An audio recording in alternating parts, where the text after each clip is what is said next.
Hello class 10 students, welcome to Arush classes. तो आज के इस वीडियो में हम आईसीएसई बोर्ड क्लास 10th का जो चैप्टर नंबर 6 है उसकी टेस्टी और सेल्फ एक्सरसाइज स्टार्ट करेंगे। ठीक है, तो देखो इसका जो फर्स्ट क्वेश्चन है वो कहता है the sum of the number and its reciprocal is 4.25, find the numbers. एक नंबर है और उसका रेसिप्रोकल है और दोनों का सम आपको 4.25 दिया है। ठीक है, क्वेश्चन नंबर 1 ए पार्ट। तो let the number is equals to x, it's reciprocal is equals to 1/x। Number और उसके रेसिप्रोकल का sum according to question x plus 1/x is equals to 4.25 given है। ठीक है, एलसीएम लोगे जब आप इधर तो ये x² प्लस 1 हो जाएगा। इधर भी इसको रैशनल बना लेते हैं, 425 डिवाइडेड बाय 100 कर लेते हैं, है ना। इसको रिड्यूस करना चाहो तो रिड्यूस कर सकते हैं हम, 5 से कट कर लो पहले, 5 8 जा 40, 5 5 जा 25 और 20, फिर 5 से कट कर लेते हैं, 5 1 जा 5, 5 7 जा 35 और 5 4 जा 20।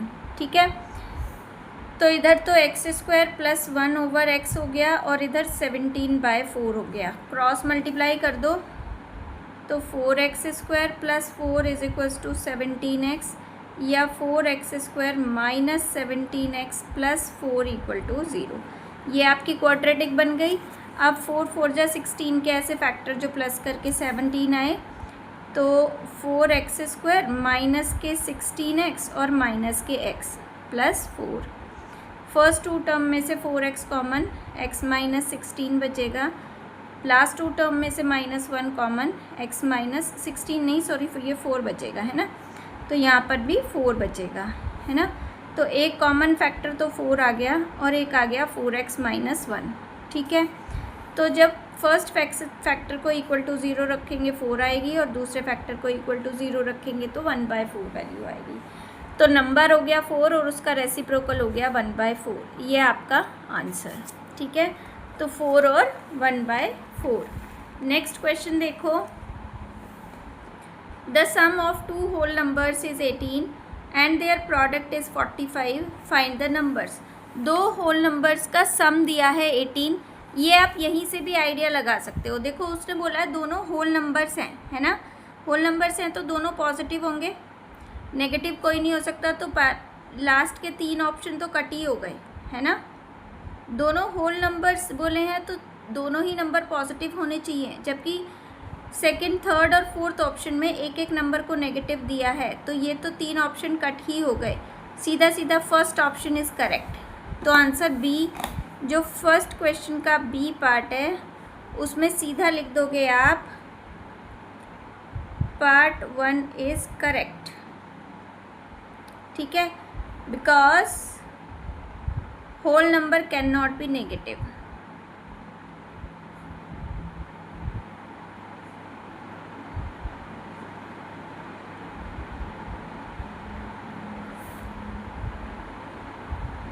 ठीक है, सी पार्ट पे चलते हैं। सी पार्ट देखो क्या कहता है, the length of a rectangle is 3 more than the width and its area is 180 metre square, find the length of rectangle.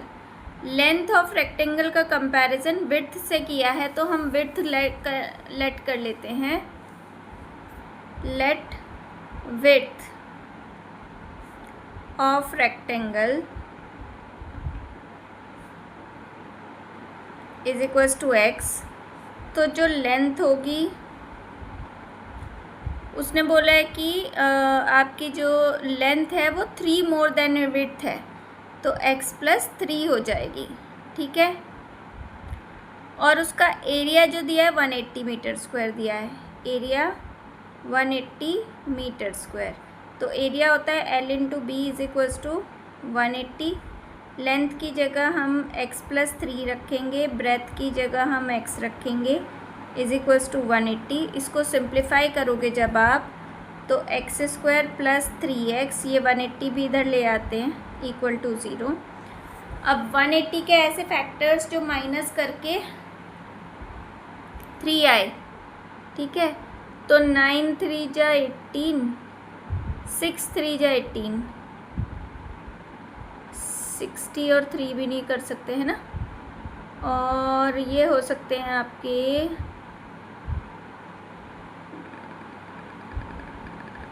एक सेकेंड जरा कर ही लेते हैं ना, 180 के फैक्टर्स करने हैं हमें। तो 2 9 जा 2 से 45 माइनस करके 3 आना चाहिए है ना, तो 45 फिर 3 15 जा और 15 1 जा, 3 2 2 जा 4 3 जा 12, 12 और 15, तो एक्स स्क्वायर प्लस के 15x माइनस के 12x माइनस के 180 equal to 0। First two terms में से x कॉमन, x प्लस 15 बचेगा, लास्ट टू टर्म्स में से -2 common, x plus 15 equal to 0। तो एक फैक्टर आ गया x प्लस 15, दूसरा फैक्टर आ गया x माइनस 12, एक से x की वैल्यू -15 जो कि हम नेगलेक्ट कर देंगे क्योंकि लेंथ या width can not be negative, और दूसरे से हमारी x की वैल्यू आएगी 12, जो भी उन्होंने स्टेटमेंट में दिया है, सेंटीमीटर दिया है सेंटीमीटर, मीटर दिया है तो मीटर हम यूज़ करेंगे, इन्होंने मीटर दिया है। तो x यानी x को लिया था हमने विड्थ तो आ गई 12 मीटर, और जो लेंथ होगी 12 प्लस 3 15, लेंथ जो है वो 15 metre. Okay clear. Next question पे चलते हैं। नेक्स्ट क्वेश्चन है आपका, ये हमारा सी पार्ट हो गया था, अब डी पर चलते हैं। The speed of a boat in still water is 15 and speed of stream is 5. The boat goes x kilometer downstream and then return back to the starting point. ठीक है, point of start. Speed of boat in still water निकालनी दी है, speed of stream भी दी है आपको। Boat goes x kilometre downstream and then return back to the point of start in how many times, तो time निकालना है आपको है ना। ओके टाइम होता है डिस्टेंस अपॉन स्पीड। ओके और वो डाउन स्ट्रीम जा रही है। देखो डी पार्ट में ध्यान से समझना, डी पार्ट में जो स्टिल वाटर की स्पीड दी है, स्पीड ऑफ स्टिल वाटर, वो दी है इन्होंने 15 kilometre per our. Speed of boat in still water, ठीक है। फिर इन्होंने दी है स्पीड ऑफ स्ट्रीम, वो दी है 5 किलोमीटर पर आवर, और डिस्टेंस जो दी है वो दी है x किलोमीटर। और कहाँ जा रहे हैं ये, मतलब किस तरफ जा रहे हैं, डाउन स्ट्रीम की डायरेक्शन में रो कर रहे हैं। डाउन स्ट्रीम में क्या होता है, सेम साइड पे डायरेक्शंस होती हैं। अगर बोट की स्पीड ये है तो स्ट्रीम की स्पीड, इस बोट की डायरेक्शन ये है तो स्पीड की डायरेक्शन भी, स्ट्रीम की डायरेक्शन भी यही होगी। तो डाउन स्ट्रीम में जो टोटल स्पीड होती है वो ऐड हो जाती है, ठीक है। स्पीड इन डाउन स्ट्रीम वो होगी इन दोनों का प्लस, यानी 15 + 5 किलोमीटर पर आवर, यानी 20 किलोमीटर पर आवर, ठीक है।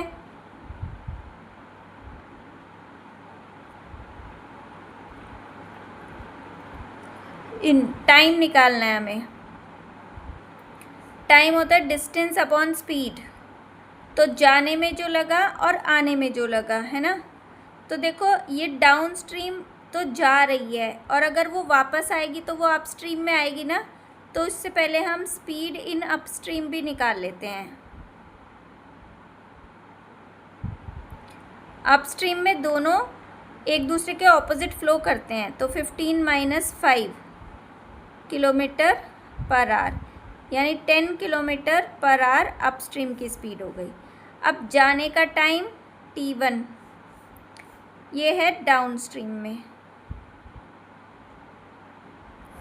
तो डिस्टेंस ओवर डाउनस्ट्रीम की जो स्पीड है 20, और फिर आने का टाइम t2, ये होगा अपस्ट्रीम में, तो डिस्टेंस तो वही है, टाइम हो गया हमारा 10 किलोमीटर पर आवर। ठीक है, तो कितने टाइम में लोड जाएगी, तो जाने में लगेगा प्लस आने में लगेगा, है ना, तो टोटल जो टाइम लगा वो t1 प्लस t2 लगा, यानी x/20 प्लस x/10, ये आपका आंसर होगा। क्लियर? ई पार्ट देखो, one pipe can fill the empty cistern in 3 hours less than the another pipe. When the both pipe are open together, the empty cistern is filled in 2 hours. Then the second pipe will empty the cistern in. वो खाली कितनी देर में कर देगा second pipe, ये पूछ रहा है वो। ठीक है, तो देखो आपका जो, एक सेकंड जरा, पहले हम सेकंड पाइप का टाइम मान लेते हैं। Let time taken by second pipe is equals to x minute, है ना।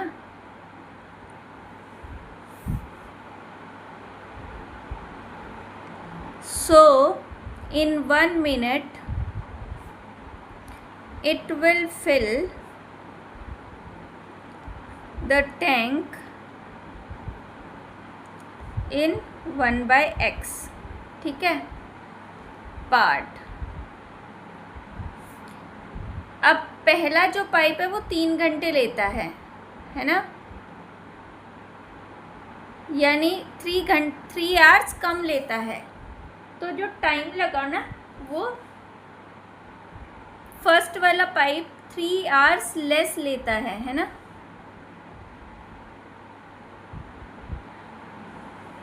तो पाइप 1 हम लिखेंगे, so first pipe will take 3 hours,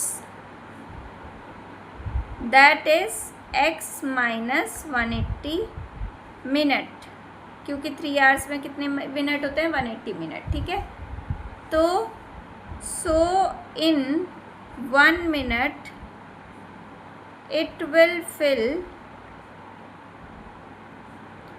1/x minus 180 of cistern। ठीक है, both pipe will fill the cistern together, दोनों 2 घंटे में भर देते हैं, यानी 120 मिनट में। ठीक, तो दोनों का 1 minute का वर्क निकाल लो। अकॉर्डिंग टू क्वेश्चन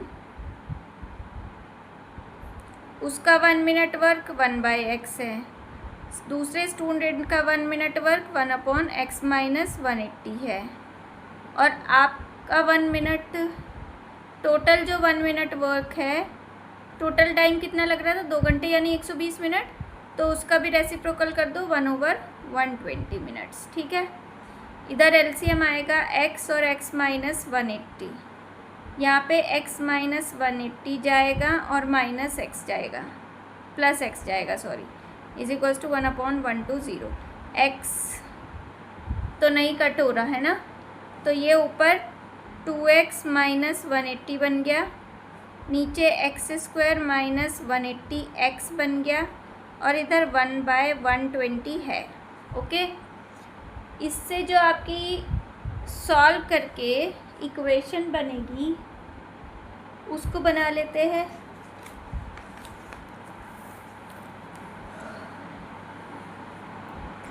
तो 120 की मल्टीप्लाई तो 2x माइनस 180 में हो जाएगी, और x² माइनस 180x की 1 में होगी, तो ये तो एज इट इज़ रहेगा। ठीक है, अब इसको सिंप्लीफाई करो भाई, ये 240x माइनस इसकी मल्टीप्लाई करोगे जब आप तो 216, 216 और 2 ज़ीरोज़ लग जाएंगी, है ना। इधर एक्स स्क्वायर है, इधर 180 माइनस एक्स है। सभी टर्म्स को एक साइड ले आते हैं तो हमारी इक्वेशन बनेगी -180, ये एक्स मल्टीप्लाई में है, और फिर ये वाले टर्म उधर ले गए तो माइनस के 240, और ये वाले टर्म उधर ले गए तो प्लस के 21600 इक्वल टू 0। तो x square minus minus minus होता है प्लस, तो 0, 8 और 4 12, 2 और 1 3 और 1 4, 420x तो ये हो गया, और प्लस 21600 ये हो गया। ठीक है, इन दोनों के अब आप फैक्टर्स करने हैं 21600 के, जो माइनस प्लस करके 420 आए, है ना। तो 360 और 60 हो जाएगा, -360x x square -360x minus 60x और प्लस 21600, दोनों कॉमन, x माइनस 360 बचेगा, और यहाँ से 60 कॉमन ले लेते हैं, x माइनस 360 बचेगा। तो एक तो x माइनस 360 हो गया फैक्टर, और दूसरा x माइनस 60 हो गया फैक्टर। ठीक है, तो दोनों से ही x की वैल्यू, एक से 360 आएगी और एक से 60 आएगी। तो x को हम 60 नहीं ले सकते, क्योंकि अगर x को 60 ले लिया तो x माइनस 180 नेगेटिव नंबर हो जाएगा। x लिखेंगे, x can not be negative. ठीक है, क्यों? क्योंकि अगर हम कैन नॉट बी नेगेटिव लिखेंगे कैसे? If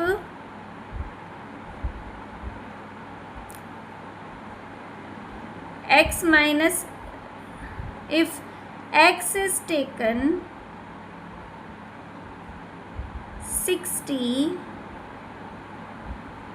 so then x minus 180 जो होगा वो विल बी नेगेटिव नंबर बन जाएगा। ठीक है, इसलिए x की वैल्यू हम 360 मिनट्स रखेंगे, जिसको हम 66 आवर्स भी कह सकते हैं। ठीक, तो ऑप्शन 2 हमारा करेक्ट होगा, है ना, 6 आवर्स, ये हमारा आंसर। क्वेश्चन नंबर ई आ गया था, F पर चलते हैं। F देखो भाई, the sum of ages of Rohan and his father is 35, whereas the product of their ages is 150. तो sum of ages of father and son is equals to क्या दिया है?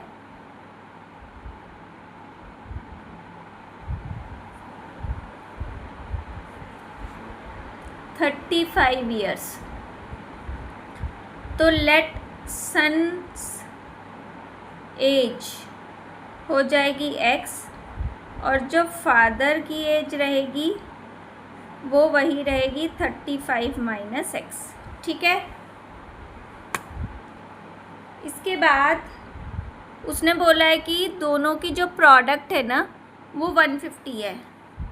तो अकॉर्डिंग टू क्वेश्चन x और 35 minus x is equals to 150, तो minus के x square plus के 35x is equals to 150, दोनों टर्म्स को उधर ले जाएंगे तो एक्स स्क्वायर माइनस 35x और प्लस 150 इक्वल टू 0। 150 के ऐसे फैक्टर जो प्लस करके 35 आए, है ना। तो ऐसे फैक्टर्स होंगे आपके, अभी कर लेते हैं ना। 150 के फैक्टर्स हो गए 3 × 5 × 2 × 5, 25 और प्लस करके आना चाहिए ना। 25, 5 जा 25 और 3 2 जा 6, नहीं 5 3 जा 15 और 5 2 जा 10, तब भी 25 आता है। 5 5 जा 25, 2 जा 25, 5 2 जा 10, 3 जा 30 प्लस 5, हाँ, तो x square minus 30x minus के 5x प्लस का 150 इक्वल टू 0। पहली दो टर्म्स में से x common, x minus 30, last two terms में से 5 common, x minus 30 equal to 0, है ना। तो आपके दो फैक्टर्स आ जाएंगे, एक तो x माइनस 30 आ जाएगा और x माइनस 5 इक्वल टू 0। तो एक से x की वैल्यू 30 आएगी, दूसरे से 5 आएगी। तो अगर सन की एज 5 ईयर्स है तो फादर की एज 35 माइनस 5 30 हो जाएगी। तो son's age is 5 years and father's age is 35 minus 5 that is 30 years. Okay, ये आपका आंसर। तो जी पार्ट पर चलते हैं। जी पार्ट है आपका, the speed of boat downstream is 20 kilometre per hour और अपस्ट्रीम में 16 किलोमीटर पर आवर है, ठीक है।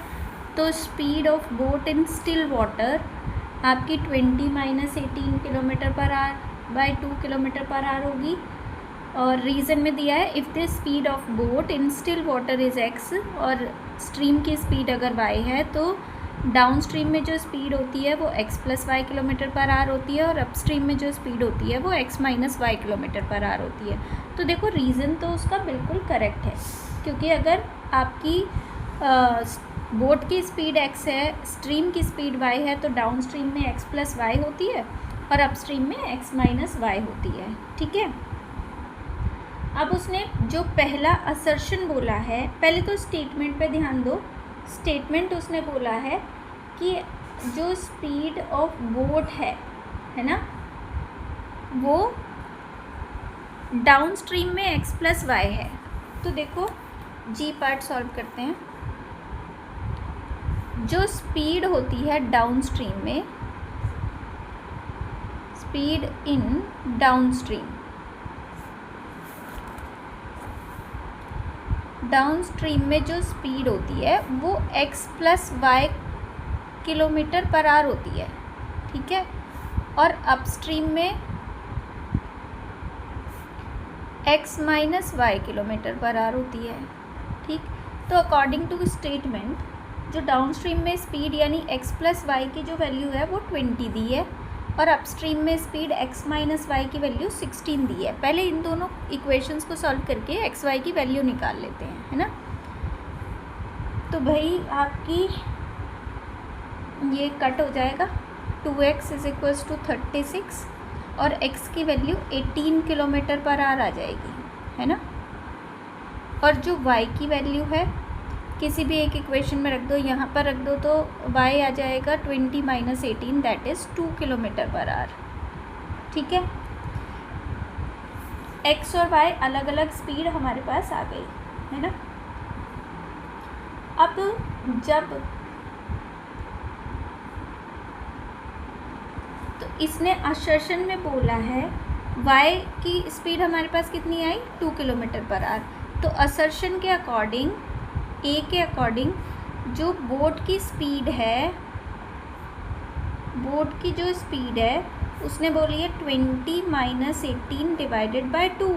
तो 20 में से 18 माइनस करोगे कितना आएगा 2, 2 डिवाइडेड बाय 2 करोगे तो ये तो 1 किलोमीटर पर आवर आ रही है, ठीक है। लेकिन हमारी बोट की स्पीड कितनी आ रही है 2 किलोमीटर पर आवर, ठीक। तो इसके अकॉर्डिंग असर्शन आपका फॉल्स हुआ, असर्शन फॉल्स हुआ और रीज़न आपका ट्रू है, क्योंकि रीज़न में उसने जो स्टेटमेंट बोली है वो बिल्कुल सही है, ठीक है। क्लियर। अब क्वेश्चन नंबर जी के बाद एच पार्ट पर चलते हैं। देखो एच पार्ट क्या है। दो कंसेक्यूटिव नेचुरल नंबर्स हैं, each of which is a multiple of 3 with their product 108। The required natural numbers 9 और 12 होंगे और if the two natural numbers are 3x और 3x plus 3 then their products of their products is equals to 108। तो second statement तो ठीक बोली है उसने, है ना। अब फर्स्ट स्टेटमेंट के अकॉर्डिंग हमें वो नंबर्स निकालने हैं। तो देखो दो मल्टीपल जो होंगे नेचुरल नंबर्स के वो 3x और 3x प्लस 3 हो गए, ठीक है। और दोनों की जो प्रोडक्ट दी है वो दी है उसने 108। तो इसके अकॉर्डिंग हम क्वाड्रेटिक इक्वेशन बनाएंगे। अब बनाओ, इसके अंदर मल्टीप्लाई करो, 3 3 जा 9x² plus 3x is equals to 108। 3 से पूरा टर्म डिवाइड हो जाएगा, तो ये 3x² प्लस x और इज इक्वल्स टू 3 3 जा 9 3 6 जा 18। तो 3x² plus x minus 36 equal to 0। अब 36 इंटू 3 के ऐसे फैक्टर्स करने हैं जो माइनस करके आपका 1 आए, यानी 108 के ऐसे फैक्टर्स करने हैं आपको जो माइनस करके 1 आता है ना। ओके, यहाँ पे मिस्टेक हो गई, ये भी 9 आएगा, है ना, तो ये भी 3 आएगा। एक सेकेंड, ये यहाँ पे 9 था, ये यहाँ पे 3 आएगा। फिर इसको हम और रिड्यूस कर सकते हैं, 3 को और कॉमन ले सकते हैं, तो ये x² प्लस x माइनस 12 हो जाएगा, ठीक है। अब 12 के ऐसे फैक्टर जो माइनस करके 1 आए, 4 3 जा 12, तो x² plus 4x minus 3x minus 12 equal to 0। पहली दो टर्म्स में x कॉमन, x प्लस 4, और लास्ट 2 टर्म्स में माइनस 3 कॉमन, x प्लस 4 बचेगा इक्वल टू 0, ठीक है। एक सेकेंड में पेन चेंज कर लेती हूँ अपना। अब देखो, एक फैक्टर तो हमारा x प्लस 4 आ गया, दूसरा फैक्टर हमारा x माइनस 3 आ गया, ठीक है। इससे x की वैल्यू -4 आएगी, जिसको हम नेगलेक्ट कर देंगे क्योंकि उसने नेचुरल नंबर्स बोला है और नेचुरल नंबर आपके नेगेटिव नहीं होते। और दूसरे से x की वैल्यू 3 आएगी, ठीक है। तो आपको एक नंबर तो हमारा 3 आ रहा है, दूसरा नंबर हमने जो सेकेंड नंबर, सॉरी ये तो x की वैल्यू आई थी, फर्स्ट जो नंबर होगा वो तो हमने 3x लिया था, यानी 3 3 जा 9 हो गया। और जो सेकेंड नंबर लिया था हमने वो 3x प्लस 3 लिया था, यानी 9 प्लस 3 दैट इज़ 12। तो जो उसने देखो आपको असर्शन में बोला है कि दोनों जो नंबर्स हैं, कहाँ गया हमारा, ये रहा, कि स्टेटमेंट 1 रिक्वायर्ड नेचुरल नंबर आपके 9 और 12 है, बिल्कुल सही है। और इस तो दोनों सेकंड स्टेटमेंट है, दोनों नेचुरल नंबर्स 3x प्लस 3 और दोनों का मल्टीपल 108, तो सेकंड स्टेटमेंट भी आपकी ट्रू है। तो इस क्वेश्चन का आंसर क्या लिखोगे, both statement are true, both statements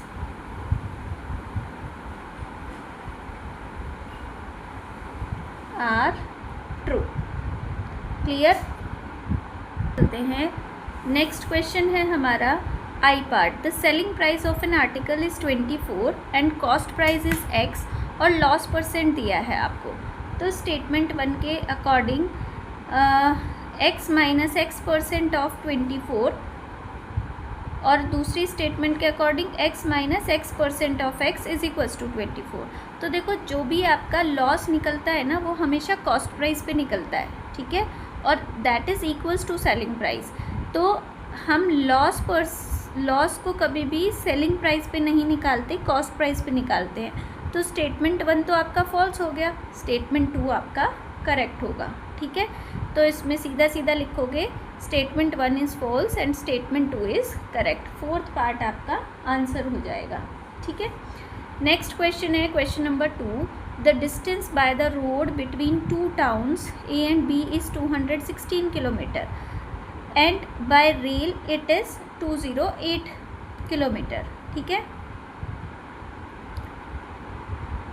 okay, अगर रोड से जाते हो तो दोनों का डिस्टेंस 216 है, और अगर हम ट्रेल से जाते हैं तो 208 किलोमीटर है। A car travel at a speed of x kilometre per hour और train travel at a speed of 16 kilometre per hour. तो which is and the train travel at a speed which is 16 km per hour faster than the car. तो calculate the time taken by the car to reach the town or in terms of x, or time taken by the train to reach the town from B to A in terms of x. और फिर ये third part में पूछ रहा है if the train takes 2 hours less than the car then obtain an equation in terms of x, और speed of train भी निकलवा रहा है। तो एक ही क्वेश्चन में काफ़ी सारी चीज़ें पूछा है आपसे। अब ध्यान से समझना क्वेश्चन को, देखो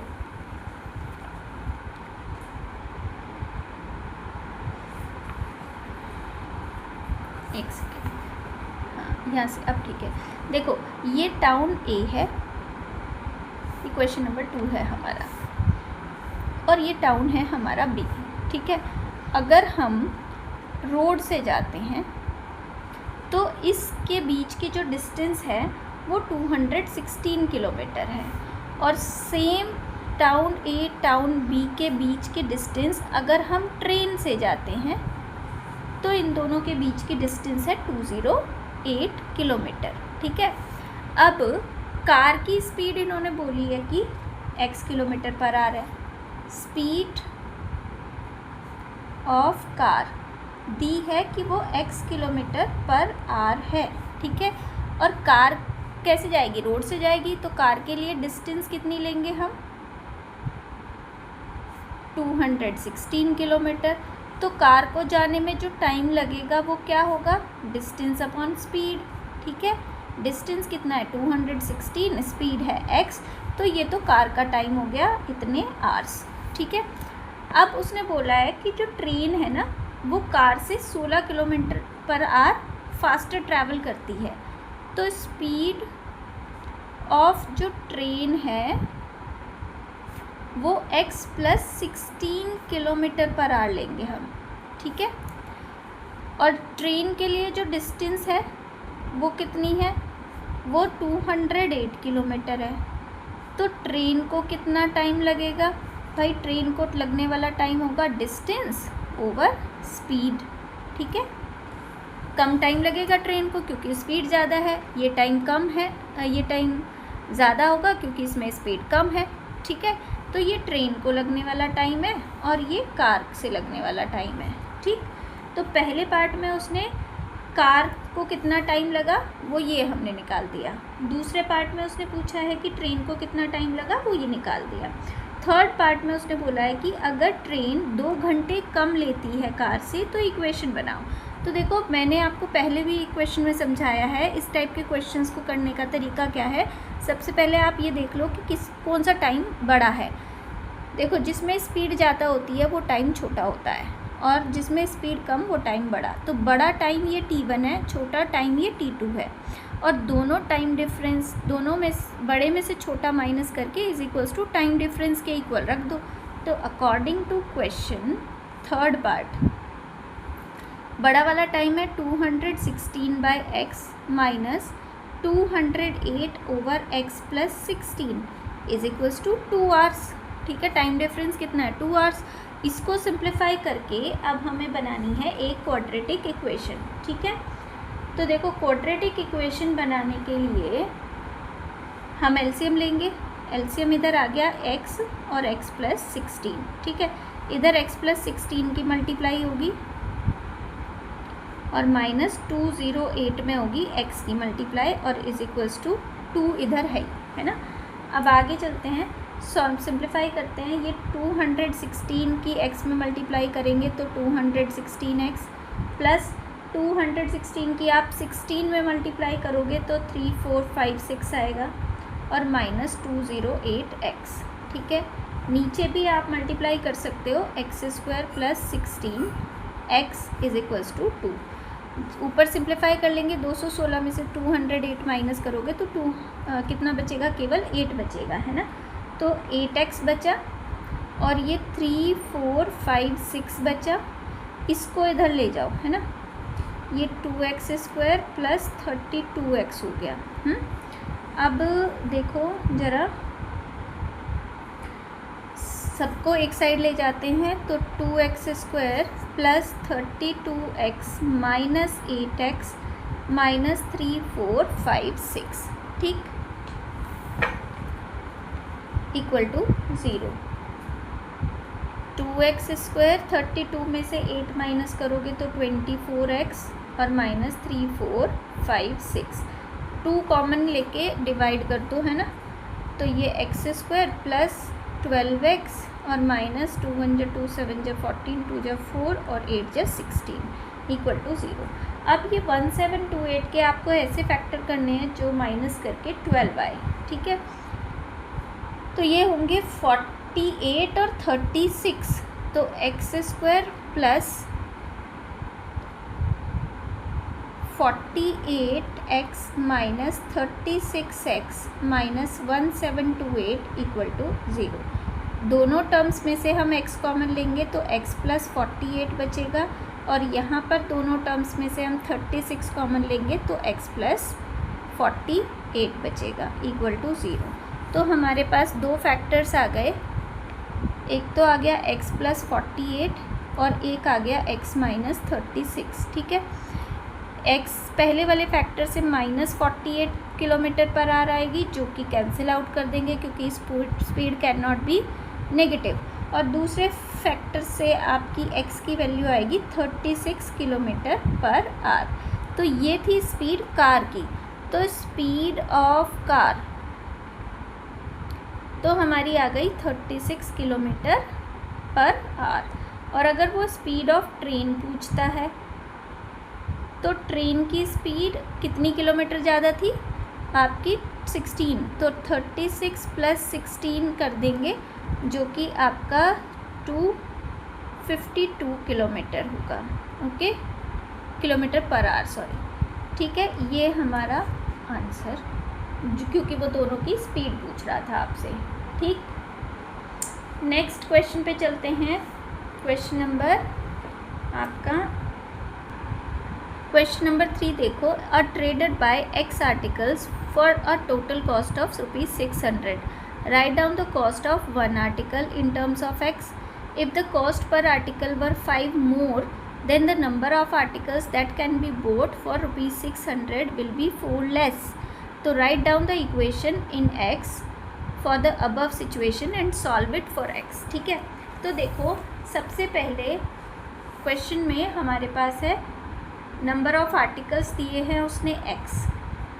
क्वेश्चन नंबर 3, उसने आपको नंबर ऑफ आर्टिकल्स दिए हैं x, ठीक है, और टोटल कॉस्ट दी है ₹600, ठीक है। तो सबसे पहले हम क्या लिखेंगे, हम लिखेंगे cost of one article, cost of one article by total cost divided by x। ये एक आर्टिकल की कॉस्ट आ गई। फिर आगे वो कह रहा है, फर्स्ट पार्ट में आपको इतना ही पूछा है, ये आपका फर्स्ट पार्ट का आंसर हो जाएगा। फिर वो आगे कह रहा है if the cost per article were 5 more, तो न्यू कॉस्ट जो हो जाएगी ऑफ पर आर्टिकल वो ₹5 ज़्यादा, यानी 600/x प्लस 5, ठीक है। Then the number of articles that can be bought for ₹600 would be 4 less. तो जो नंबर ऑफ आर्टिकल्स होंगे ना, जो 600 रुपये में ख़रीदे जाएंगे, वो 4 कम हो जाते हैं, ठीक है। अब नंबर ऑफ आर्टिकल्स 600 में पहले कितने आएंगे वो देख लो। Number of articles 600 divided by नई कॉस्ट है 600/x प्लस 5, ठीक है। और ये कितने होंगे, ये पुराने जो आर्टिकल्स आ रहे थे ना x, उसमें से 4 कम होंगे, ठीक है, अकॉर्डिंग टू क्वेश्चन। ये समझ में आई भाई। नए कॉस्ट ये है एक आर्टिकल की। अब 600 रुपये में कितने आर्टिकल आएंगे, 600 डिवाइडेड बाय न्यू कॉस्ट, और कितने होंगे ये उसने बोला है कि जो जितने पहले थे ना आर्टिकल, उनसे 4 कम आ रहे हैं। तो पहले x आर्टिकल थे हमारे पास, अब उससे 4 कम आएंगे, ठीक है। क्लियर है यहाँ तक सिचुएशन। अब हम करते हैं इसको सिंप्लीफाई, है ना। सिंप्लीफाई करने के लिए कैसे कैसे करोगे देखो, इस टर्म को तो इधर ले जाओ और x-4 को नीचे ले आओ। तो 600 डिवाइडेड बाय x-4, ये पूरी उधर मल्टीप्लिकेशन में उठा के ले जाओ, 600/x प्लस 5। अब x वाली टर्म्स एक साइड और कांस्टेंट एक साइड, तो 600/x-4 minus 600/x is equals to 5।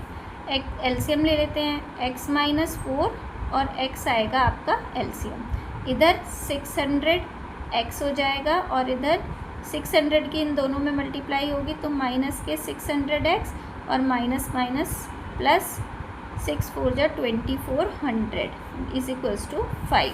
ठीक है, ये कट हो जाएगा, इधर बचेगा केवल 2400, नीचे एक्स स्क्वायर माइनस 4x और इज इक्वल्स टू 5। अब क्रॉस मल्टीप्लिकेशन तो 2400 is equals to 5x square minus 5 4 जा 20x। सबको एक साइड ले आते हैं, 5x स्क्वायर माइनस 20x और माइनस 2400 इक्वल टू 0। अब देखो 5 से पूरी इक्वेशन डिवाइड हो जाएगी तो x square minus 4x minus 5 4 जा 28 जा 40 और 0 इक्वल टू 0। ठीक है, ये आ गया आपका। अब 480 के आपको ऐसे फैक्टर करने हैं जो माइनस करके 4 आए, है ना, तो वो होंगे 24 और 4।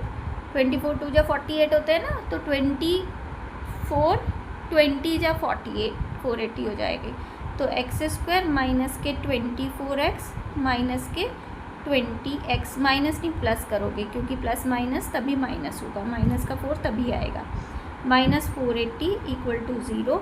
फर्स्ट टू टर्म्स में से x common, x minus 24, last two terms में से हमने 20 कॉमन लिया, x माइनस 24 इक्वल टू 0। तो एक फैक्टर हमारा x माइनस 24 आ गया और दूसरा फैक्टर हमारा x प्लस 20 आ गया। ठीक है, तो पहले फैक्टर के अकॉर्डिंग x की वैल्यू 24 हो गई और दूसरे फैक्टर के अकॉर्डिंग हमारी x की वैल्यू माइनस 20 आएगी, जिसको हम नेगलेक्ट कर देंगे क्योंकि नंबर ऑफ़ आर्टिकल्स आपके नेगेटिव नहीं हो सकते। ठीक है, number of articles can not be negative. ठीक है, तो हम क्या लेंगे, नंबर ऑफ़ आर्टिकल्स हमारे पास आ गए 24। ठीक, और क्वाड्रेटिक इक्वेशन भी बन गई थी और x की वैल्यू भी निकल गई हमारी, ये आपका आंसर। ठीक है, नेक्स्ट क्वेश्चन पे चलते हैं। नेक्स्ट क्वेश्चन है आपका question number 4। A hotel bill for a number of people overnight stay is 4800। If there were 4 more people, the bill each person had to pay would have reduced by 200. Find the number of people staying overnight. ठीक है, तो देखो उसी के जैसा question है, पहले के जैसा ही, थोड़ा सा ध्यान से समझने की कोशिश करना। सॉल्व करते हैं ना, तो लेट हम मान लेते हैं कि नंबर ऑफ़ पीपल्स है, क्वेश्चन नंबर 4 है हमारा। Let number of people is equals to x. ठीक है, अब हर एक बंदे को कितना बिल पे करना पड़ेगा, ईच पर्सनस बिल जो होगा वो 4800, क्योंकि टोटल बिल उनका 4800 बना था, तो 4800 ओवर एक्स हो जाएगा। ठीक है, अब अकॉर्डिंग टू क्वेश्चन वो कह रहा है कि अगर नंबर ऑफ़ पर्सन्स इंक्रीज़ हो जाते हैं तो हर एक बंदे को कितना, नंबर ऑफ़ पर्सन 4 इंक्रीज़ हो जाते हैं तो हर एक बंदे को कितना बिल पे करना पड़ेगा, 4800। अब x प्लस 4 बंदों में डिवाइड होगा तो डिवाइडेड बाय x प्लस 4। ठीक है, तो जो पुराना बिल था हर एक बंदे को जो पड़ रहा था 4800 ओवर x, उससे 200 रुपये घट जाते हैं। ठीक है, अब इस स्टेटमेंट को हमें सिंप्लीफाई करना है, 200 को इधर ले आते हैं, उसको उधर ले जाते हैं, है ना, तो 4800 over x minus 4800 over x plus 4 is equals to 200। ये हमारी इक्वेशन बन गई। यहाँ से सिंप्लीफाई करेंगे, 4800 पहले कॉमन ले लेते हैं, एलसीएम आ जाएगा x और x प्लस 4, इधर x प्लस 4 जाएगा और इधर x जाएगा केवल, है ना, इज इक्वल्स टू 200। ये 20 से 20 कट कर देते हैं और 2 1 जा 2, 2 2 जा 4, 24 हो जाएगा। ये x से x रिड्यूस हो जाएगा, 24 से को 4 से मल्टीप्लाई करोगे तो क्या आएगा 96 और divided by x square plus 4x is equals to 1। तो इक्वेशन बन गई x square plus 4x minus 96 equal to 0। 96 के ऐसे फैक्टर जो माइनस करके 4 आए, 12 8 जा, तो 12x minus 8x minus 96 equal to 0। x common, x plus 12 बचा अंदर ब्रैकेट में, यहाँ पे -8 कॉमन, x प्लस 12 बचेगा इक्वल टू 0। तो एक फैक्टर तो हमारा x प्लस 12 आ गया, दूसरा हमारा x माइनस 8 आ गया, ठीक है। नंबर ऑफ़ पीपल, तो इससे तो x की वैल्यू -12 आएगी और दूसरे से x की वैल्यू आएगी 8, तो people can not be negative,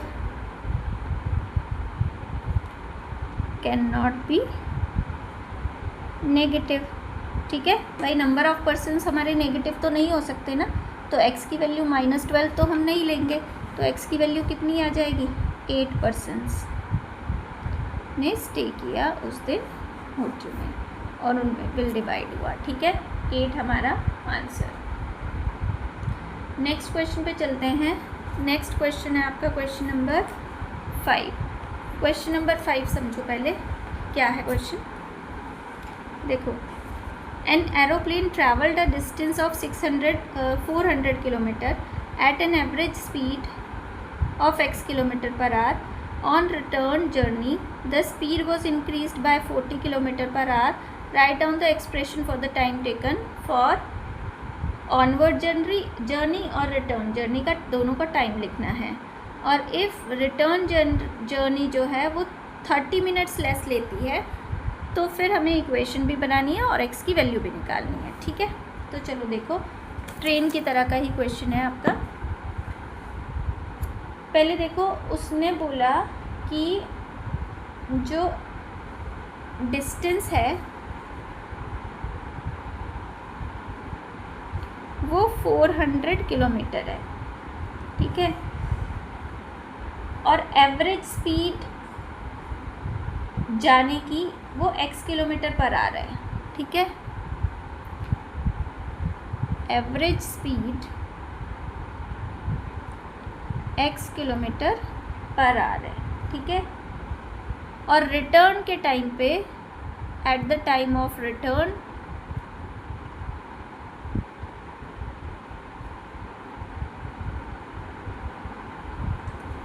जो स्पीड हो जाती है वो है 40 किलोमीटर पर आवर, इंक्रीज़ हो जाएगी तो x plus 40 kilometre per our हो जाएगी रिटर्न टाइम पे, ठीक है। तो हमें दोनों वाला टाइम लिखना है। ऑनवर्ड जर्नी का टाइम, तो time for onward journey is equals to distance over speed. Distance 400 थी, स्पीड आपकी x थी उस टाइम पे, है ना, इतने आवर्स आ जाएगा। लेकिन टाइम फॉर रिटर्न जर्नी, वो डिस्टेंस तो सेम है, रिटर्न होते टाइम 400 किलोमीटर, लेकिन स्पीड हो गई x प्लस 40, ठीक है, इतने आवर्स। अब देखो, जहाँ पर स्पीड ज़्यादा हो जाती है वहाँ पर टाइम लगता है कम, तो छोटा टाइम ये है, बड़ा टाइम ये है। जाने का टाइम ज़्यादा है, आने का टाइम कम है, तो ज़्यादा में से कम माइनस करके इज इक्वल्स टू 30 मिनट्स रख दो, वो हमारी इक्वेशन बन जाएगी, ठीक है। तो अकॉर्डिंग टू क्वेश्चन भाई आपका 400 over x minus 400 over x plus 40 is equals to 30 minutes रखी, या इसको आवर्स में कन्वर्ट करोगे तो 1/2 आवर्स, ठीक है। अब सिंप्लीफाई करना है, सिंप्लीफाई करके देखो 400 तो ले लेते हैं कॉमन, इधर x प्लस 40 आएगा और उधर माइनस x आएगा और नीचे x इंटू एक्स प्लस 40 आएगा और इधर आपका 1/2 है, ठीक है। अब हमें 1/2 लेके चलना है, आर्स में लेके चलना है। x से x कट हो गया, 400 की 40 से मल्टीप्लाई करोगे तो 16,000 आएगा, divided by x square plus 40x is equals to 1/2। Cross multiply करा देते हैं तो एक्स स्क्वायर प्लस 40x और 16 टू जा 32, ये 32,000 हो गया। इसको इधर ले आओ, x square plus 40x minus 32,000 is equals to 0। आप ओवरऑल कुछ भी कॉमन नहीं ले सकते हो, तो अब हमें 32,000 के ही फैक्टर्स करने पड़ेंगे जिसको माइनस करके 40 आए, तो वो होंगे आपके 200 और 160, तो x square plus 200x minus 160x minus 32,000 equal to 0। First two terms में से x कॉमन, x प्लस 200 और माइनस नेक्स्ट टू टर्म्स में से 160 common, x plus 200 is equals to 0। तो एक फैक्टर तो आपका x प्लस 200 आ गया, दूसरा फैक्टर हमारा x माइनस 160 आ गया। ठीक है, तो एक से तो स्पीड आई माइनस 200 जो कि पॉसिबल नहीं है किलोमीटर पर आवर, नेगलेक्ट कर देंगे, नेगेटिव स्पीड नहीं हो सकती। ठीक है, और दूसरे से हमारी स्पीड आती है 160 किलोमीटर पर आवर जो कि आपका राइट आंसर होगा। ठीक है, तो हमारा जो स्पीड होगी वो 160 किलोमीटर पर आवर होगी, ये हमारा answer.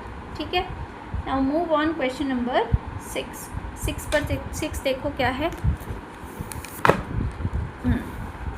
A plane left 30 minutes later than the scheduled time, and in order to reach its destination 1500 kilometer away in time, it has to increase its speed by 250 kilometer per hour from its usual speed. तो find its usual speed। तो usual speed को हम x let कर लेते हैं। ठीक है, तो let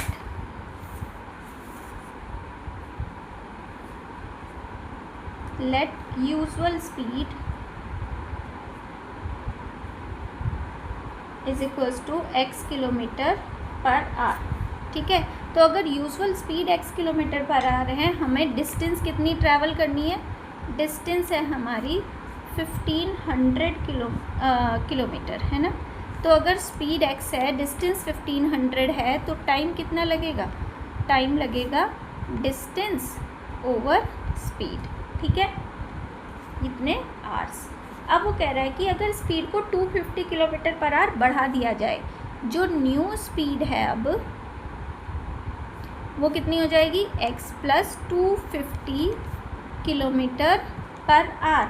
डिस्टेंस अभी भी वही है, डिस्टेंस वही 1500 किलोमीटर ही ट्रैवल करना है। तो जो दूसरा टाइम होगा वो कितना होगा? 1500 डिवाइडेड बाय x प्लस 250। ठीक है, डिस्टेंस अपॉन स्पीड। अब वो कह रहा है कि कितना 30 मिनट पहले पहुंच जाता है, तो टाइम डिफरेंस कितना है? 30 मिनट्स। ठीक है, तो वही ज़्यादा वाले टाइम में से कम वाला टाइम माइनस करके इज इक्वल्स टू 30 मिनट्स रख दो।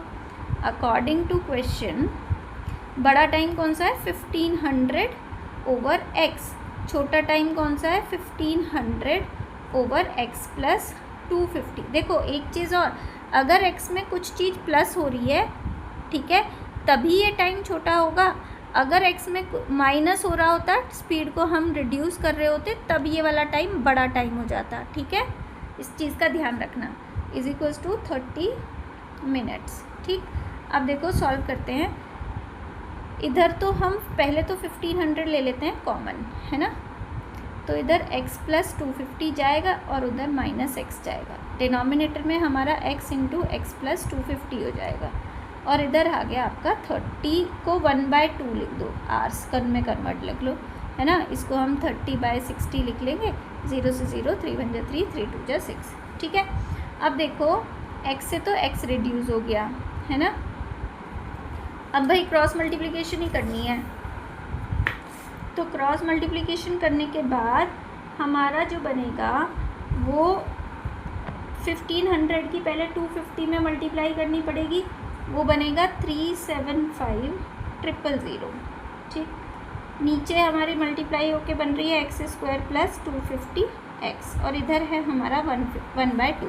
2 के इससे मल्टीप्लाई हो जाएगी तो ये 75,000 हो जाएगा। तो x² प्लस 250x और माइनस 75,000 इज़ इक्वल टू, एक ज़ीरो और आएगी, इज़ इक्वल्स टू 0। ये आपकी इक्वेशन बनेगी।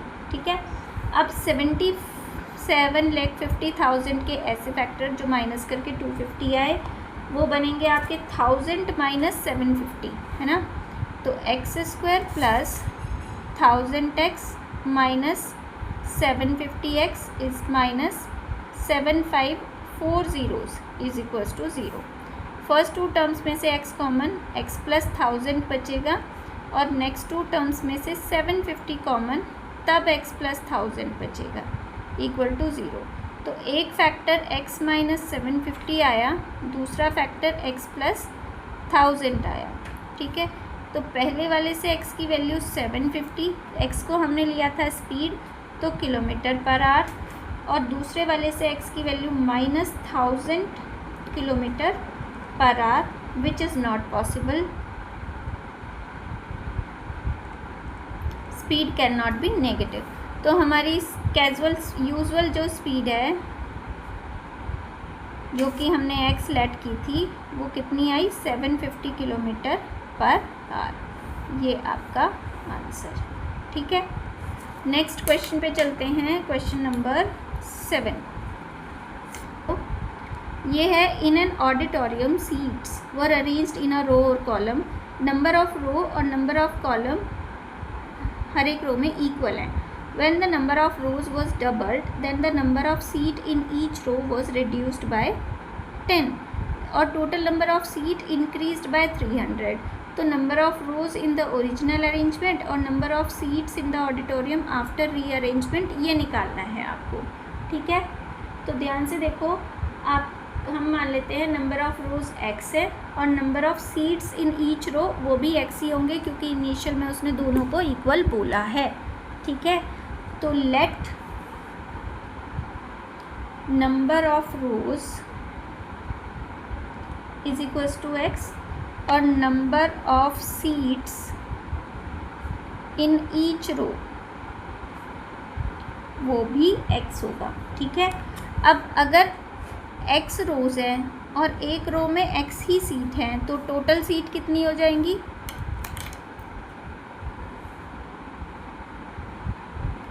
टोटल सीट इन ओरिजिनल अरेंजमेंट वो हो जाएगी x into x, that is x square. ठीक है, अब वो कहता है कि इफ़ रो को डबल कर दो। ठीक है, इफ़ रोज डबल देन जो रोज होंगी न्यू रोज वो कितनी हो जाएगी, 2x, या अकॉर्डिंग टू क्वेश्चन भी लिख सकते थे हम। ठीक है, और number of seat in each row वो 10 रिड्यूस हो जाती हैं। तो पहले कितनी थी x, अब वो 10 रिड्यूस हो गई। ठीक है, तो टोटल नंबर ऑफ सीट इस अरेंजमेंट के अकॉर्डिंग टोटल सीट्स कितनी होंगी, वो 2x इंटू एक्स माइनस 10 होंगी। ठीक है, अब वो कह रहा है कि जो नई सीट हैं वो पुरानी सीट से 300 इंक्रीज़ हो जाती हैं, है ना। न्यू सीट्स विल इंक्रीज 300, मतलब ये वाली ज़्यादा है तो इसमें से इसको माइनस, पुरानी सीट को माइनस करके इक्वल टू 300 रख दो। तो अकॉर्डिंग टू क्वेश्चन जो नई वाली सीट है 2x एक्स माइनस 10, उसमें से पुरानी वाली सीट्स को माइनस करो और इस इक्वल्स टू 300 रख दो। भाई ज़्यादा में से कम को माइनस करो, इस इक्वल्स टू डिफरेंस के इक्वल रख दो, है ना। यही फंडा रखना है आपको। मल्टीप्लाई करो, 2x स्क्वायर माइनस के 10 टू जा 20x minus x square is equals to 300। तो ये 2x स्क्वायर में से एक्स स्क्वायर माइनस करोगे एक्स स्क्वायर माइनस 20x, 300 को भी इधर ले आते हैं इज इक्वल्स टू 0। 300 के ऐसे फैक्टर जो माइनस करके 20 आए, 30 और 10, है ना। तो x square minus 30x plus 10x minus 300 equal to 0। First two terms में से x कॉमन लिया, x minus 30, next two terms में से 10 कॉमन लिया, x माइनस 30 इक्वल टू 0। तो एक फैक्टर हमारा x माइनस 30 आ गया और दूसरा फैक्टर हमारा x प्लस 10 आ गया। तो पहले फैक्टर से x की वैल्यू 30 और दूसरे फैक्टर से x की वैल्यू माइनस 10। माइनस 10 ना तो हमारी नंबर ऑफ रोज हो सकती ना number of seat in each row हो, कैन नॉट पॉसिबल। ठीक है, तो हमारे पास क्या आ गया, x इज इक्वल्स टू 30, यानी नंबर ऑफ रोज कितने हैं 30 और number of seat in each rows is also 30। तो ओरिजिनल अरेंजमेंट में तो नंबर ऑफ रोज आ गए 30, तो number of rows in original arrangement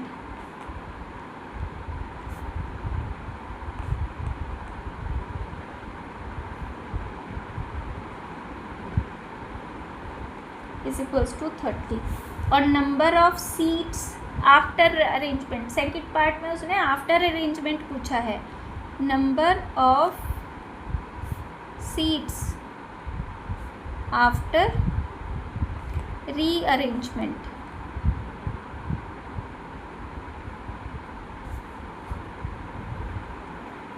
वो थे हमारे 2x इंटू एक्स माइनस 10, यही था। तो x की वैल्यू पुट करो, 2 इंटू 30 इंटू 30 माइनस 10, ये 60 हो गया और ये 20 हो गया और 6 2 जा 12, 1200 सीट्स आ गई। ठीक है, ये आपका आंसर। क्लियर। अब चलते हैं क्वेश्चन नंबर 8 पर। क्वेश्चन नंबर 8 देखो क्या है। In a certain positive fraction, the denominator is greater than the numerator by 3 if 1 is subtracted from the numerator and the denominator both, the fraction will reduce to 1 by 14. तो find the fraction। देखो denominator को उसने numerator से 3 ज़्यादा बोला है, तो numerator को हम x लेट कर लेते हैं, है ना। Let numerator is equals to x, तो डिनोमिनेटर जो होगा वो x प्लस 3 होगा। ठीक है, और जो आपका फ्रैक्शन बनेगा वो numerator divided by denominator that is x over x plus 3 बन जाएगा। ठीक है, अब अकॉर्डिंग टू क्वेश्चन जो न्यूमरेटर है उससे भी 1 रिड्यूस कर दो, x माइनस 1 बन गया। न्यू डिनोमिनेटर को में से भी एक कम करना है, तो x प्लस 3 माइनस 1, ये x प्लस 2 बन गया। अब जो न्यू फ्रैक्शन बनेगा वो आपका पहले वाले फ्रैक्शन से 1 बाय 14 रिड्यूस हो जाता है। तो नया फ्रैक्शन यहाँ पे क्या बन रहा है, numerator x minus 1 divided by denominator x plus 2। अब लिखो अकॉर्डिंग टू क्वेश्चन, यहाँ पे मत लिखो, यहाँ लिखते हैं, है ना। तो नया जो फ्रैक्शन, पुराने वाला जो फ्रैक्शन है x over x plus 3 minus x minus 1 over x plus 2 is equals to 1 by 14, है ना। ये कम हो जाता है, मतलब ये छोटा है तो बड़े में से छोटा माइनस करो, इज इक्वल्स टू डिफरेंस के इक्वल रख दो। सिंप्लीफाई करो, एलसीएम आएगा x प्लस 3 और x प्लस 2। यहाँ पे x की x प्लस 2 में मल्टीप्लाई और माइनस x माइनस 3 की x प्लस 3 है, सॉरी x माइनस 1 में मल्टीप्लाई। ठीक है, is equals to 1 by 14। Simplify करते हैं, x square plus 2x minus x square, पहले मल्टीप्लाई कर लो फिर ब्रैकेट ओपन करेंगे, है ना। X square minus x plus 3x और माइनस 3 डिवाइडेड बाय डिनोमिनेटर में भी मल्टीप्लाई कर लेते हैं, x square plus 3x plus 2x और plus 6 is equals to 1 by 14। Simplify करते हैं, x square plus 2x bracket open कर लो, माइनस एक्स स्क्वायर, ये 3x में से x माइनस करके 2x बचेगा और वो माइनस का 2x हो जाएगा जब आप ये माइनस का साइन से अंदर मल्टीप्लाई करोगे। ये माइनस आपका प्लस हो जाएगा, तो प्लस के 3। ठीक है, डिनोमिनेटर में एक्स स्क्वायर 3 और 2 5x plus 6 is equals to 1 by 14। ठीक है, अब देखो ज़रा, एक्स स्क्वायर से एक्स स्क्वायर कट हो गया, ये 2x से भी 2x कट हो रहा है ना। आपका 2x से भी 2x कट हो रहा है, तो ये भी कट हो गया, तो न्यूमरेटर में केवल 3 बचा। और ये पहले ऐसे ही लिख लेते हैं, 3 over x square plus 5x plus 6 is equals to 1 by 14। अब क्रॉस मल्टीप्लाई जब आप करोगे तो x square plus 5x plus 6 is equals to 14 3 जा 42। इज इक्वल्स टू 0, है ना। अब इसको इधर ले आओ तो इक्वेशन बन जाएगी आपकी x² प्लस 5x और 6 माइनस 42, तो ये बचेगा आपका माइनस के 36 इक्वल टू 0। अब 9 4 जा 36 होते हैं, 36 के ऐसे फैक्टर जो माइनस करके 5 आए, 9 और 4, क्योंकि 9 में से 4 माइनस करके आपका 5 भी बचता है। तो हम इसको लिखेंगे x² प्लस 9x माइनस के 5x, हमें 5 लाना था, 4 लाना था, तो माइनस के 4x लिखो, है ना, 5 लाना था सॉरी, माइनस 36 इक्वल टू 0। तो पहली 2 टर्म्स में से x कॉमन, x प्लस 9 बचेगा, नेक्स्ट 2 टर्म्स में से माइनस 4 कॉमन, x प्लस 9 बचा इक्वल टू 0। एक फैक्टर हमारा x प्लस 9 आ गया, दूसरा फैक्टर हमारा x माइनस 4 आ गया। पहले फैक्टर से हमारी वैल्यू माइनस 9 आएगी, दूसरे फैक्टर से हमारी वैल्यू 4 आएगी। तो माइनस 9 को हम नेगेटिव कर देंगे, क्योंकि कैंसिल आउट कर देंगे, क्योंकि उसने आपको पॉजिटिव फ्रैक्शन बोला है, ठीक है। तो हम x की वैल्यू क्या लेंगे, 4, है ना। अगर x की वैल्यू 4, तो ये न्यूमरेटर आ गया हमारा 4, न्यूमरेटर 4 हो गया, और डिनोमिनेटर हमारा हो गया x plus 3 that is 4 plus 3 that is 7। तो हमारा फ्रैक्शन क्या हुआ, फ्रैक्शन होगा हमारा न्यूमरेटर डिवाइडेड बाय डिनोमिनेटर, और ये आपका 4/7 आंसर, ठीक है। मूव ऑन क्वेश्चन नंबर 9 देखो, 9 में उसने बोला है a 2-digit number, the 10th digit is bigger and the product of the digits is 27 and the difference between the 2 digits is 6, find the number, ठीक है। तो उसने आपको साफ साफ बोला है कि उसमें जो 10th डिजिट है वो बिगर है ना। तो अगर आप यूनिट डिजिट को x और 10th डिजिट को y, चलो हम 10th डिजिट को x मान लेते हैं, लेट 10th डिजिट आपकी x है और यूनिट डिजिट हमारी y है, तो हमारा जो नंबर बनेगा वो 10x प्लस y बनेगा, है ना।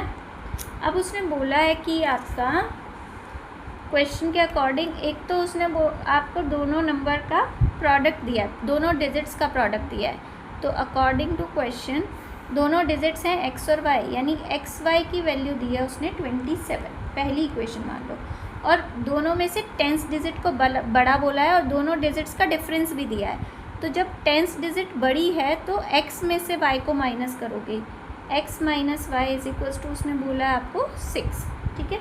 दूसरी इक्वेशन आपकी ये है ना, यहाँ से x की वैल्यू निकालो 6 प्लस वाई और पुट कर दो इक्वेशन नंबर 1 में, पुट इन इक्वेशन 1 में पुट करेंगे x की जगह 6 प्लस वाई और ये y as it is equals to 27। यहाँ से आपकी क्वाड्रेटिक बनेगी 6y plus y square is equals to 27, या y square plus 6y minus 27 equal to 0। 27 के ऐसे फैक्टर जो हमारा माइनस करके 6 आए वो 9 3 जा 27, तो y square plus 9y minus 3y minus 27 equal to 0। First 2 terms में से y कॉमन, y प्लस 9 बचा, नेक्स्ट 2 टर्म्स में से माइनस 3 कॉमन, y प्लस 9। तो एक तो फैक्टर y प्लस 9 हो गया, दूसरा फैक्टर हमारा y माइनस 3 हो गया। पहले फैक्टर से y की वैल्यू माइनस 9 आएगी जो हम नेगलेक्ट कर देंगे, और दूसरे फैक्टर से y की वैल्यू आएगी आपकी 3। y था हमारा यूनिट डिजिट अगर 3 है तो 10th डिजिट हमारी एक्स वाई में वैल्यू पुट कर देते हैं, है ना। एक्स वाई हमारा 27 था ना, y हमारा कितना आया 3, तो x की वैल्यू क्या आएगी 27/3 9, है ना। तो x भी मिल गया y भी मिल गया, हमें नंबर चाहिए था, नंबर होगा आपका 10x प्लस वाई, है ना। नंबर था हमारा 10x प्लस वाई, तो 10 × 9 प्लस 3 दैट इज़ 93, ये आपका नंबर और ये हमारा आंसर, ठीक है, क्लियर। नेक्स्ट क्वेश्चन जो कि टेस्ट योरसेल्फ एक्सरसाइज का लास्ट क्वेश्चन है, और इसी के साथ साथ आपका ये चैप्टर भी कंप्लीट हो जाएगा, ठीक है। 480 is divided equally among 8 children. If the number of children were 20 more, then each children will get 12 rupees less. तो फाइंड x बहुत ईजी है, इस टाइप तरह के क्वेश्चन हम पहले भी कर चुके हैं, है ना। तो टोटल जो अमाउंट है, देखो टोटल अमाउंट दिया है उसने 480 रुपीज़, ठीक। नंबर ऑफ चिल्ड्रंस दिए हैं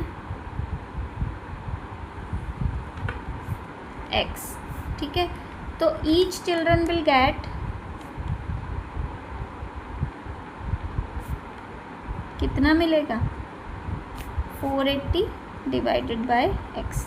अब वो कहता है कि अगर नंबर ऑफ चिल्ड्रंस 20 इंक्रीज हो जाते हैं, नाउ चिल्ड्रन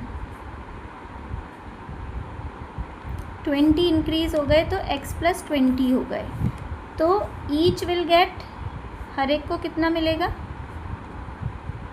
अब 480 डिवाइडेड बाय x प्लस 20 हो जाएगा। देखो नंबर ऑफ स्टूडेंट्स या चिल्ड्रन अगर ज़्यादा हो गए तो अमाउंट हमें कम मिलेगा, है ना।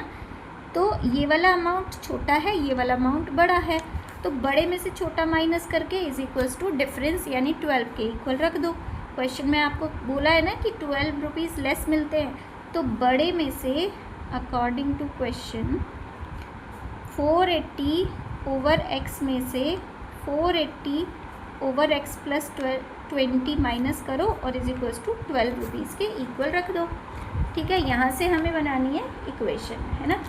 तो पहले 480 को कॉमन ले लेते हैं, ये 1 over x minus 1 over x plus 20 और इज इक्वल्स टू 12। 480 नीचे एलसीएम x और x प्लस 20 आएगा, ठीक है। यहाँ पे x प्लस 20 और यहाँ पर x इज इक्वल्स टू 12। 12 1 जा 12, 12 4 जा 48, 40 आ गया, कट हो गया, है ना। ऊपर x से x भी कट हो गया, तो ऊपर तो 40 इंटू 20 बचा और नीचे x इंटू एक्स प्लस 20 बचा और इधर 1 बचा। अब देखो इनकी मल्टीप्लाई कर दो, ऊपर आ गया 800 और इन दोनों को इधर ले जाओ, एक्स स्क्वायर प्लस 20x, एक साइड ले आओ सभी को, x square plus 20x minus 800। 800 के ऐसे फैक्टर जो माइनस करके 20 आए, है ना, ये होंगे आपके 40 और 20। तो x square plus 40x minus 20x minus 800 equal to 0। तो फर्स्ट टू टर्म्स में से x कॉमन, x प्लस 40 आया, नेक्स्ट टू टर्म्स में से माइनस के 20 कॉमन, x प्लस 40 तब आएगा, है ना। तो एक फैक्टर तो हो गया x प्लस 40 और दूसरा फैक्टर हो गया x माइनस 20। तो एक से x की वैल्यू आ गई 20 और दूसरे से माइनस 40, जो कि हम नेगलेक्ट कर देंगे क्योंकि चिल्ड्रंस आपके नेगेटिव नहीं हो सकते। तो नंबर ऑफ चिल्ड्रन कितने आ गए 20, ठीक है, ये x की वैल्यू। बस उसने नंबर ऑफ चिल्ड्रन ही पूछा है आपसे, फाइंड x, हाँ जी।